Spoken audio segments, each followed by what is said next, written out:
Al-waqfu ari ieu eta wakaf. As-sasa ngabangun ngadirikeun sarojulun hiji lalaki minal agniyai ti pirang-pirang anu beunghar madrasatan kana madrasah. Wajahala jeung ngajadikeun ieu rajul ha kana madrasah mahbusatan kana anu di wakafkeun la tubau anu henteu dijual ieu madrasah wala tushtaro jeung teu dibeli ieu madrasah.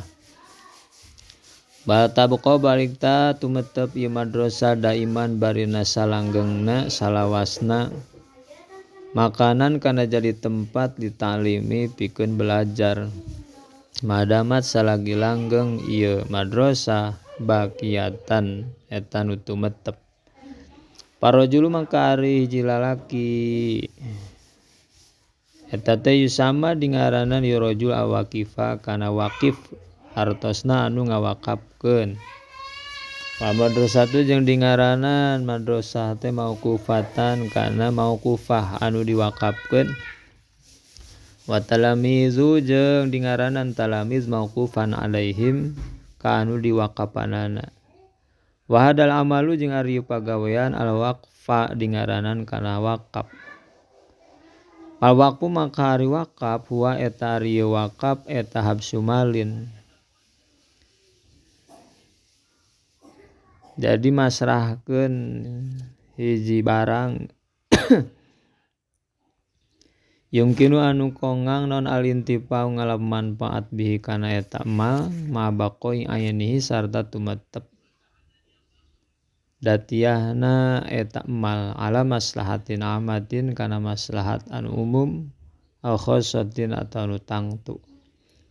Warkanu jeung ari pirang-pirang rukun wakaf eta arbaatun aya 4. Hiji al-waqifu anu wakaf wa syurutu jeung ari pirang-pirang syarat waqif ayyakuna eta yen kabuktian ieu waqif mukallafan eta anu ditaklif ahlan tur ahli litabarru'i kana tabarru gawe karena Allah malikan barina nu ngamilik lil mauqufi kana barang nu diwakafkeun. Kadua al-mauqufu nu diwakafkeun wa syartu jeung ari syarat mauquf eta iyyakuna yen kabuktian ieu mauquf eta ainan barang muayyanatan anu ditangtukeun qabilatan anu narima litasarrufi kana tasarruf ditasarrufkeun fi hadina ieu ain. Tufidu anu maedakeun ieu ain naf'an kana manfaat la bidhabi ainiha lain ku leungit ngaleungitkeun datiahna eta ain. Falayasyu maka henteu sah. Naon waqful aruzi ngawakafkeun beas lidhabi aini karena leungit datiahna ieu aruz bil intifai ku ngalap manfaat bihi kana aruz. Katiluna al mauquf alaih mauquf alaih anu diwakafanana wa huwa jeung ari mauquf alaih eta kismani 2 bagian. Hiji tegasna mah hiji muayyanun anu ditangtukeun. Wa yustaratu jeung disyaratkeun fihi dina ieu muayyan naon ayyakuna yen kabuktian ieu muayyan maujudan eta nu aya. Fala yasu maka teu sah naon awak wakaf ala waladil waqif ka budak anu wakaf. Wala walada bari teu aya budak eta tetep lahu pikeun si waqif. B tadi teh A muayyan, B mughayr muayyan anu teu ditangtukeun. Aistaratu jeung disyaratkeun fi dina ghair muayyan naon adamul maksiati teu ayana kamaksiatan. Fayasihu maka sah wakaf alal mu'allama ka ulama wa talamiz jeung pirang-pirang murid pelajar wa fuqara jeung ka pirang-pirang fakir wal masajid jeung pirang-pirang masjid wa ghairiha jeung lian tinu kabeh. Kaopat asigatu segat ka qaulil waqif seperti ucapan wakaf kana lapad waqaftu kaza ala fulanin. Waqaftu wakaf kuring kaza kana anu barang ala fulanin ka si fulan. Tanbihun ari eta pangeling-eling la yajuzu teu meunang naon baiul mauqufi ngajual barang nu diwakafkeun.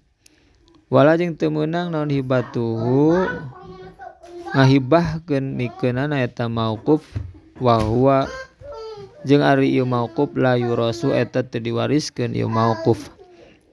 Wa hukmul waqfi jeung ari hukumna waqaf eta sunnatun sunnat. Qala ngadawu sahan Nabi sallallahu alaihi wasallam iza mata di mana-mana maut saha ibnu Adam in qatoatan ari mapegat naon amalu amalna ibnu Adam ila min salasin kajabat tina 3 sedaqatin tegasna mah kahiji sedaqah jariyatin anu ngocor sedaqah jariyah ay al waqfi tegasna wakaf aw ilmin atawa kadua ilmu yuntafau nu dialap manfaat naon bihi yo ilmu awaladin atawa katilu budak solihin anu soleh yad'u lah anu ngadoakeun ieu waladin solehu lahu ka walid aluqoto ari eta luqoto hartosna teh nyaeta mulung zahaba indit satil midun hiji pelajar zata yaumin dina hiji poe ila mal abil kuroti